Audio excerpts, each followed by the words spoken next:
বুধবার রাত ১০টার পর প্রথমে ৭.২ মাত্রার ভূমিকম্পটি আঘাত হানে কারাকাস থেকে প্রায় ২৮৪ কিলোমিটার পশ্চিমে সান ফেলিপে শহরের কাছে। মাত্র ৩৯ সেকেন্ড পরেই ৭.৫ মাত্রার আরও শক্তিশালী দ্বিতীয় ভূমিকম্পটি আঘাত হানে কাছের ইউমারে শহরের কাছে। ভেনেজুয়েলার ভারপ্রাপ্ত প্রেসিডেন্ট দেলসি রদ্রিগেজ জরুরি অবস্থা ঘোষণা করেছেন এবং কারাকাসের সিমন ভেলিভার আন্তর্জাতিক বিমানবন্দর ক্ষতিগ্রস্ত হওয়ায় তা বন্ধ করে দেওয়া হয়েছে। উত্তর উপকূলীয় রাজ্য লা গুয়াইরায় সবচেয়ে বেশি ক্ষতি হয়েছে। এলাকাটিকে বিপর্যস্ত অঞ্চল ঘোষণা করা হয়েছে। সেখানে একটি ৮তলা হোটেল সহ ডজন খানেক ভবন ধসে পড়েছে।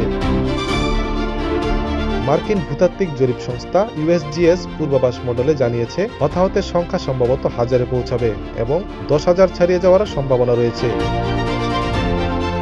মার্কিন প্রেসিডেন্ট ট্রাম্প সামাজিক যোগাযোগ মাধ্যমে জানান সরকারের সব সংস্থাকে দ্রুত সহায়তার জন্য প্রস্তুত থাকতে নির্দেশ দেওয়া হয়েছে। পররাষ্ট্রমন্ত্রী মার্কো রুবিও জানান উদ্ধারকারী দল, চিকিৎসা সরঞ্জাম ও মানবিক সহায়তা পাঠানো হচ্ছে। চীন, আর্জেন্টিনা, ব্রাজিল ও মেক্সিকো সহ একাধিক দেশ সহায়তার হাত বাড়িয়ে দিয়েছে। ভেনেজুয়েলার প্রায় ৮০% জনগণ ভূমিকম্পপ্রবণ এলাকায় বাস করে বলে জানিয়েছে Al Jazeera. ATV USA international desk.